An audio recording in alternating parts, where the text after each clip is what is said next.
The word barbarian, or barbaros in Latin, might conjure up images of this guy, the dying Gaul, or even this one, a male with Persian features.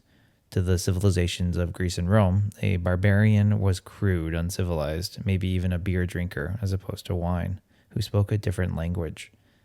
The 5th century Christian writer Cassiodorus supposes that barbaros is a combination of barba, meaning beard, and rus, meaning countryside.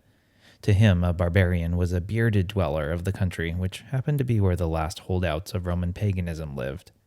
But Cassiodorus was wrong. The word very clearly comes from Greek barbaros, a word coined together from onomatopoetic syllables, which were supposed to approximate what a Greek heard when one of these so-called barbarians was speaking in their own language. This word meant something like the blah blah people.